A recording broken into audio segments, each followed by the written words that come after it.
GA Flashback Friday. I hope you guys are having a fantastic, magical, wonderful Friday. TGIF. Thank God it's Friday. I am so beyond ready for the weekend. I am so tired.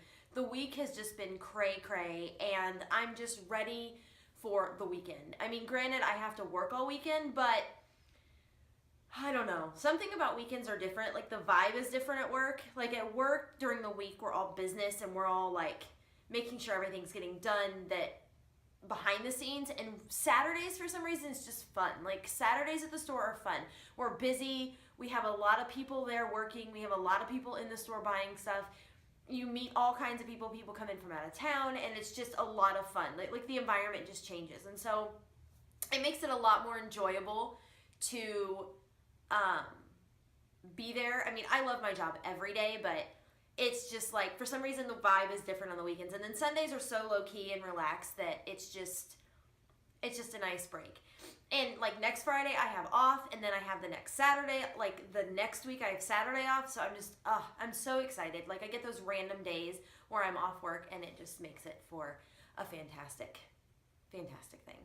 But we're not here to talk about crazy work weeks and impending awesome weekends. We are here for GA Flashback Friday, where I recap a past episode of Ghost Avengers, and this week I am so excited. This week we are recapping the Winchester Mystery House, and I absolutely love this episode for so many reasons, and I can't wait to recap it, so we're gonna get started. Okay, thanks, bye. Now, the Winchester Mystery House was built by Sarah Winchester 365 days a year from 1884 into 1922. She had crews working around the clock building this house because a psychic told her that it was the only way to keep the spirits away from her of the people who had been killed by the Winchester rifle. Winchester is a massively well-known name. I mean, it's the most popular rifle ever. And Sarah Winchester believed to her soul that she was cursed by everybody who had been killed by the Winchester rifles. And so she built this house to keep the spirits at bay. And it was this crazy, twisted, confused fun house. It's like, Zach says it in the show, it's like walking into Willy Wonka's chocolate factory. It's absolutely insane. Doors lead to nowhere, staircases lead to nowhere, hallways lead to nowhere, hallways lead to where you were. It's just like, I couldn't imagine being in that house for more than 5 minutes because I think my brain would explode. Like, even just watching it was insane. And so she built this house until the day she died. And now it's like a well-known haunt. Like, it's just insane. And so the guys decided, what better place to do a crazy experiment than a mystery house? And so they decided to do this experiment, kind of building a triangle of information between the Washoe Club, Bobby Mackey's Music World, and the Winchester Mystery House, using a very low frequency transmitter, and just trying to determine whether or not ghosts can communicate and move through frequencies across state lines, apparently. It's what made this episode so different, and it's what made it really interesting. It's what made it twisted, because they didn't do a traditional lockdown. The majority of their lockdown was this experiment. This was a hard episode because it did feature Mark and Debbie Constantino, and we all know that a few months ago, Debbie was killed by Mark in a rage of abuse and anger and God only knows what. And so it was really hard to be able to watch this episode just because of that, but I still love it because of all the evidence that they got. So when the experiment begins to take place, they instantly lose connection with Mark and Debbie, and it takes them a while to get back, and the spirits are kind of screwing with everybody a little bit. And it's very clear very fast that they are going to be able to get exactly what they want, because the guys have such history with the Washoe Club and with Bobby Mackey's music world, and it's personal.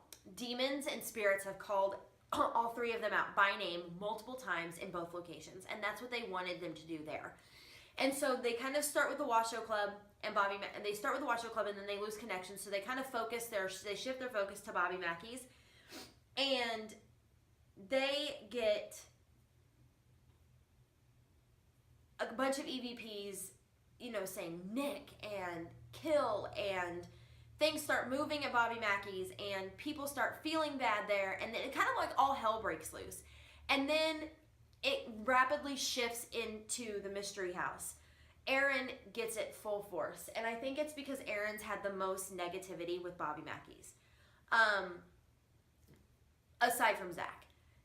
Everything's followed everybody home, but they still say that Bobby Mackey's was the birthplace of Dark Aaron, kind of this dark, nasty person who takes over once in a while, and they fully believe Bobby Mackey's is to blame. And it doesn't take long before Aaron starts feeling sick, and he feels like discombobulated, and he gets angry, and you can just tell that something is really, really, really wrong. They just are, I think, floored by the reaction that they get, because while they're having all these troubles at the Washoe Club, in getting the connection to work and things like that, they're having the exact experiment they want to have happen at Bobby Mackey's. They're experiencing things at the same time. They hear movement at Bobby Mackey's, and then 5 minutes later, they hear a thumping on the walls at the Winchester Mystery House, and the REM pod goes off, like instantaneously, almost like the spirit moved from one location to the other.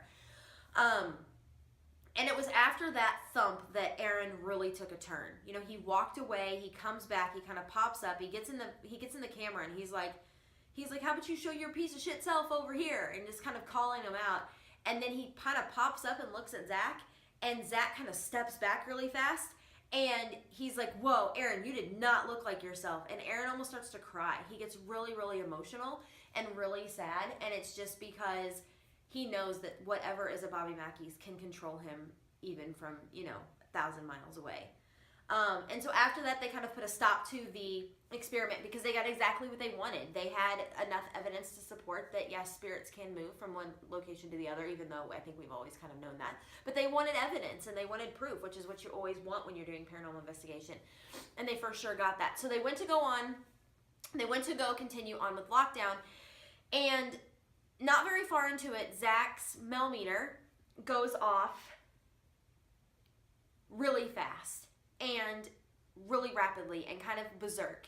And he looks up at the camera and he's like, I have to stop. And the episode kind of ends, and it's a side note of, for the first time in 6 years, Zach had to walk away from an investigation. He had to be let out of the building. He had to leave. He knew something was terribly wrong. He didn't know what it was, but he just didn't feel right, and he just could not go on. And it was the next morning that he found out that about 4 a.m. in Michigan, his grandmother had passed away. And he was very close to her. She never missed an episode of Ghost Adventures. She was very supportive of Zach and everything that he did. And it would have been exactly 1 a.m. in California. And the time different was when the Mel meter went off. And so it was simply his grandma's way of letting him know that that she had passed away. And I think that's insane. The time difference, the consistency of when she passed away and when the Mel meter went off, like, it's not a coincidence. It's for sure, hands down, no doubt in my mind, letting him know that she passed away. And that overwhelming sense, being an empath, it was just that emotional sense of dread that you get unexpectedly when you know something is terribly wrong. And you could know something is terribly wrong without knowing what that thing is. And that's exactly what happened here, is that his grandma had passed away. She was letting him know it, and he just had this overwhelming urge, and he had to stop doing what he was doing and kind of decompress. It was a really odd episode in the sense that it was not a traditional episode, but it was amazing because they got so much incredible evidence, and it was just phenomenal. It's still one of my probably top 10 favorite episodes. Even though it's like insanely hard to watch because it's sad on many levels, especially now rewatching it, but it's still just amazing. Like, knowing that they captured evidence of spirits moving from one location to the other, that's what you live for. But that is all I have for GA Flashback Friday. I will be back on Monday for GA Recap Monday, where I will be recapping Zach's newest show, Deadly Possessions, that is premiering over the weekend. I cannot wait. I'm so excited. Until then, stay happy, stay healthy. Have a great weekend, guys. Bye.